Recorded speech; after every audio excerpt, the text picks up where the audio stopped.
play out on our screens for many, many months. Over 41,000 Palestinians have been killed, and over 93,000 have been injured. Many of those have been women and children. The humanitarian situation is beyond appalling, with dire sanitary conditions, a serious risk of famine, 17 hospitals completely out of service, and the polio outbreak. Aid flows are still far below what Israel's state claims to flood Gaza with aid. This is unacceptable, and much more needs to be done. We've seen a rapid deterioration in the situation in the West Bank too. Going back just in the last year where 600 Palestinians have been killed.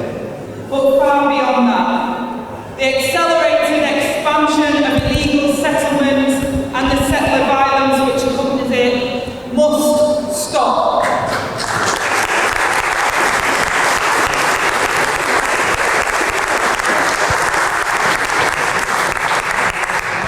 And today we're also seeing the further escalation between Israel and Hezbollah.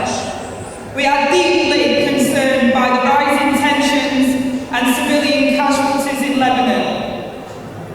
We need calm heads and an urgent focus on a negotiated political solution to end the cycle of violence.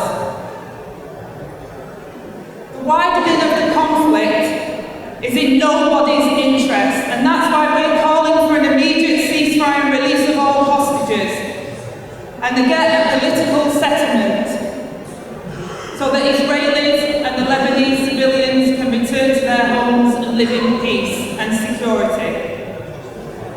A two-state solution remains the cornerstone of Labour policy and the international consensus for many years. Our manifesto committed to the recognition of the state of Palestine in order to achieve that two-state solution.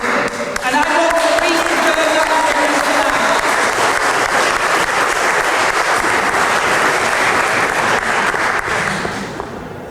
Statehood is the inalienable right of the Palestinian people, and it is not the gift of the neighbour. But as we know, this needs more than just words. Labour has been consistently clear both before the election and now in government. We need the release of all hostages. We need an immediate ceasefire. We need the removal of the unacceptable barriers on aid entering Gaza.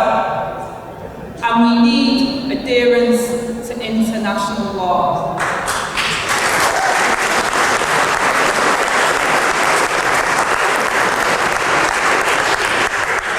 And friends, we need a pathway to a political horizon and a two-state solution.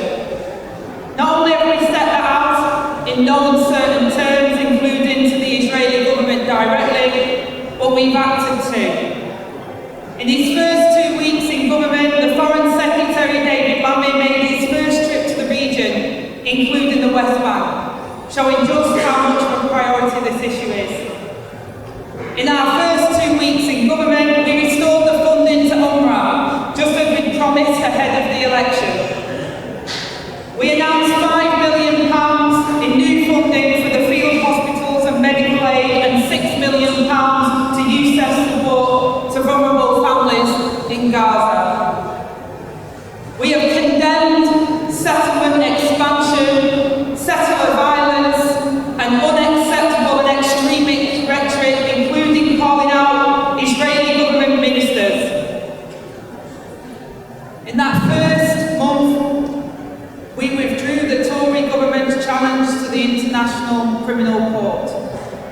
And we've undertaken a review of all arms sales to Israel and announced a suspension on a number of arms transfers.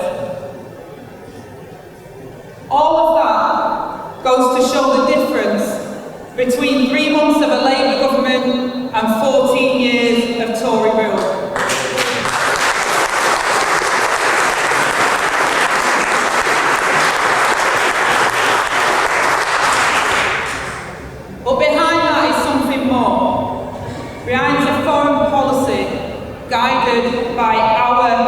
Labour values. A foreign policy that is fundamentally committed to international law, the international rule-based order and the institutions that underpin it. A foreign policy that reconnects us with our allies across the world after years of Tory reputational damage and decline.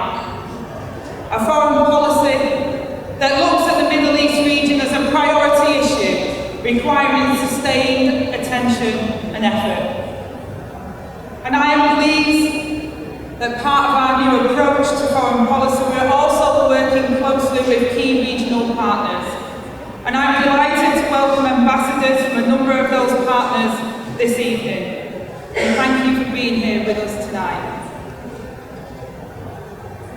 We have to reach out to all the innocent victims of this war. I met families of the hostages, and I see the devastation in Gaza, and all loss of human life is devastating. And I just want to make a few comments about personal loss. I know many people here at conference and in this hall will have been horrified by what they've seen happening. But I also know that there's those of you who have felt this loss more closely and more personally than we could even imagine. To the staff of Medical Aid for Palestinians, those here tonight, as well as those working in Gaza, I want to say thank you. Thank you for putting yourselves on the line in the most challenging of circumstances. Thank you for doing all that you can to help people in extreme need, not only in Gaza, but across the West Bank and in Lebanon too. And thank you for the work in keeping us all informed about what's going on the ground. I know that many of you have spent months with colleagues, friends and loved ones at constant risk of displacement and bombing on the ground, often not hearing from them for extended periods. And I know many of Matt's staff have had close family members, including their children, killed over the last year. All of our condolences are with you. I met and spoke with a courageous doctor from the UK who was helping out on the ground in Gaza. And what struck me when I met with him was I could see the deep trauma in his eyes of what he had witnessed. And Ambassador Zaman, thank you for working tirelessly over the last year. I know you have also tragically lost a number of loved ones in Gaza.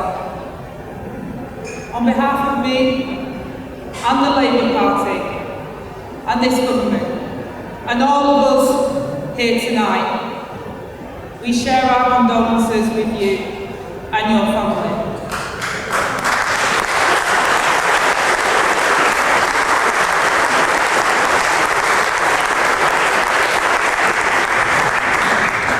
Tonight, friends, and in our movement, working with our allies, we must redouble our efforts every single day to get that ceasefire, to release those innocent hostages, and to make sure that people in the Middle East can live in peace. Thank you.